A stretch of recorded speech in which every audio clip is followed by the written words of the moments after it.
everybody, my name's Yvonne Villarreal and I cover TV here at the LA Times.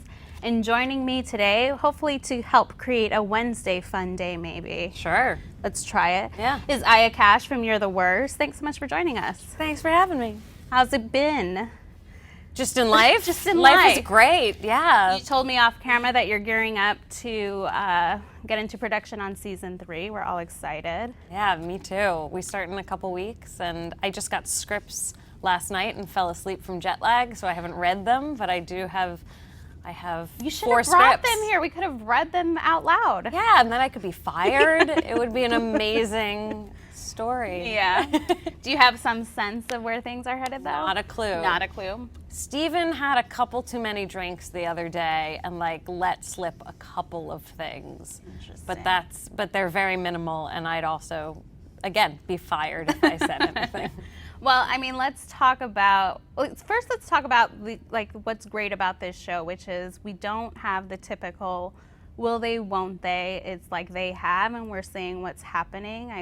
That's what I think many people love about shows like this and maybe like Catastrophe. Talk a little bit about sort of being in something like that where you're not so consumed by the tension so much. Yeah, I mean, I think it just lets you off the hook to be exploring other things. I mean, we all like those shows and those sort of movies as well. I think it just, we were sort of inundated with bad copies of that for a long time. But it is a formula that can work. But I also think that there are other options, and I think it's really fun to be a part of something that's another option. And I think Steven has been pretty vocal about Jenji Kohan's influence on him, and she said something to him that I always thought was great, which was basically don't save anything. If you have an idea, use it. If you don't be afraid to sort of blow your load. Yeah. But I think that's great, and I think that's sort of great just in art, that like creativity can be endless, so don't be afraid to have the couple be together from minute 1 and see what happens. Well, and the season starts off with Gretchen and Jimmy sort of cohabitating. What was it like to sort of explore this next phase for them? It was great. I mean, I think that moving in many ways, especially now in our culture, is a bigger deal than marriage. I mean, it's much more of a commitment in certain ways. Yeah. Is, sort of integrating all your stuff and paying bills together. So that's a huge paying bills together. Not that Gretchen contributes much, but I like that, and I think that's actually sort of a more realistic, big commitment than even marriage these days. Well, and we also get to see that Gretchen has friends outside of Lindsay, although there seem to be on different stages of their lives. And talk about why that's so relatable. It was very relatable for me, but talk a little bit about that. Yeah, I think as we get older, people can grow apart. I mean, if you have kids, you're in a very different phase of life than if you don't have kids. Your life looks very different than your single friends. And so I think a lot of my friends have kids, and I know that it's hard sometimes to get together, and it's sort of all on their terms in some ways. And I'm happy to show up with lunch and hang out and watch the baby, but you also don't feel as connected sometimes, and those relationships take more effort, and unfortunately Gretchen is just not as psychologically sophisticated to know that she's got to be putting that time and effort into keeping those friendships when they've sort of fallen. Well, and I mean, this is a show, I think a lot of people can relate to it about the sort of liking to stay in this adolescent stage, the fear of growing up, but also realizing that there's something to that too, those markers of growing up and sort of wanting that too. Unfortunately, you don't have a choice about growing up. We all grow up and we get old and we die. Those are the realities of life. So you can try to avoid them, but there are certain things that just sort of smack you in the face that you have to be an adult about. I think she just keeps getting smacked in the face with the reality that she's not, 21 and can't really keep up the pace of what she was doing, even just physically, I think. Well, and obviously this season we see Gretchen's clinical depression come to the forefront. And I think you've said in the past that you sort of found out, you were sort of left hanging too, just as the audience was. You got the first 4 scripts and didn't know what was to come. Were you surprised by the development, and did everything sort of click for you at that moment about her actions beforehand? Yeah, I mean, I think it was a surprise in that I didn't know it was coming, and yet it was like, oh yeah, of course, as soon as I found out. I mean, I think it makes a lot of sense for someone like Gretchen, who behaves the way she does, to have some issues that she's not just a good time girl. You know, a lot of what she does comes out of sort of pain and self-medication, and that makes a lot of sense to me.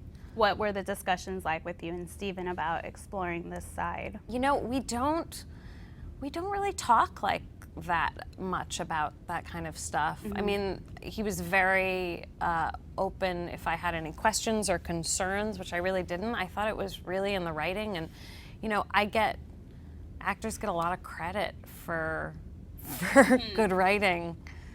Please give me that credit. Thank you. Give her all the credit, wrong camera please. even to do that. Yeah. Please give me the. This is going great. No, I mean, but it's true. It was in the writing, and I really, I felt like I understood immediately what to do with it. And how was it sort of exploring this sort of topic in a half hour in a comedy format? Like, what does that sort of lend you that maybe drama doesn't let you explore in a way that, I don't know, like there's something to exploring this topic with a comedy, would you say? Yeah, well, I think most comedy comes from pain, so it's not such a stretch to sort of deal with darker issues in comedy. I think the most interesting comedy deals with those things. I mean, if you think about Louis C.K. as a comedy, Louis is a comedy, and yet it's very dark. I mean, and even I think about the episodes where he goes on tour with the soldiers. You know, I mean, that's a very big topic to take on as a comedy, and it's done so well because there is humor in pain. I think about like when my dad was in a very, very bad accident, and I remember my stepmom and I, like on day 6 of being in the hospital, just laughing so hard. You can't sort of survive without laughter, so that's why I think that some of those darker issues actually work really well in comedy. And you need relief too, and I think hopefully what the writers did so well was balance the sort of pathos and humor in season 2.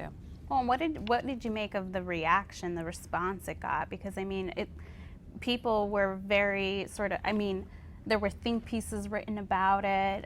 It sort of joined this group of other shows that sort of depicted female depression, that people were like, finally there's visibility on this issue. Talk a little bit about that. I mean, it was incredible. It was so moving to have people write and say, like, thank you so much, this meant so much for me, or this got me through a hard time. I think that's incredible. I don't, you know, not to get to like... Because when you're doing it, you don't realize. Oh, yeah. No, yeah. I'm not like, I'm going to affect the world. However, there is sort of this idea of like, we are telling stories in order to help create empathy and to show people what life is. I mean, that's part of what, you know, television is an art form, even though we sort of don't think of it that way. So hopefully, like, you're telling stories in order to illuminate things about life in new ways for people. So it's just so cool that people responded that way, and moving and exciting, and also an immense amount of responsibility I felt I was like, I hope I got it right. And the truth is, there is no right, because something like clinical depression, as in many different sort of psychological issues, which we all have, let's be real, is that they're as varied as snowflakes. I mean, you know, different people have different reactions to the same, you know, problem, and so it wasn't everyone's experience of clinical depression, and I can acknowledge that too. I think, you know, some people were like, well, that's not how I experienced my clinical depression. It's like, absolutely, this is only one representation, but I was very happy that there was a lot of people who also did feel like it was theirs. Was there anything you drew upon in sort of having it unfold on screen? Did you like relate to it? Did you draw on your own experiences in any way, or feelings? Yeah. I mean, I have some experience in my family, and I am not clinically depressed, but I definitely sort of swing low. So I've been there and can have sort of deep empathy in that way, where I feel like, God, those were my lows. I can't even imagine somebody who is clinically depressed, what their lows feel like, because I have had the experience of not being able to get out of bed for, you know, a few days. I can't imagine if that spanned weeks. I can't imagine, you know, how tough that would be. Yeah, I don't know anyone who's not touched by depression. I think we're also kind of in a depressive society at this point. So if you can't relate to it, you're probably actually the anomaly. And did Steven talk at all about, you know, how do you keep that discussion open without sort of letting it overtake the character too? Like in this next season, how do we continue to acknowledge that, yeah, she has it, but maybe it's not always consuming her life, it comes in and out, or? Well, I think because season 1, we didn't even know that was something that affected her. Like, if you had done this season 1, I think it wouldn't have been as effective.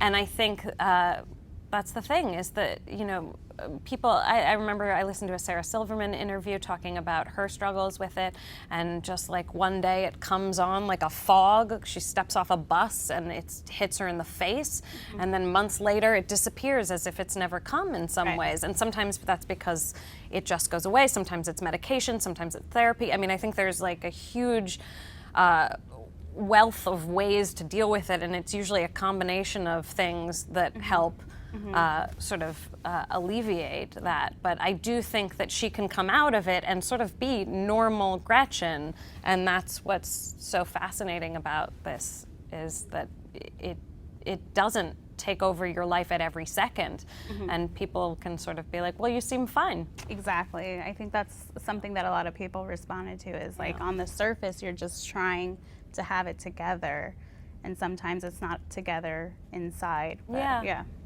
Let's take some questions from Twitter. Max asks, will we see a happier form of Gretchen in season 3, or will she still be struggling? Well, I guess we sort of talked about that, but. Yeah, I think, again, I haven't read these yet, but I do have the sense, I have gotten the sense that that it has lifted. I mean, I think in the last episode it's lifted, and I think we're going to see sort of I'm guessing the fallout of her sort of taking all of the attention in the relationship. That's what I would guess.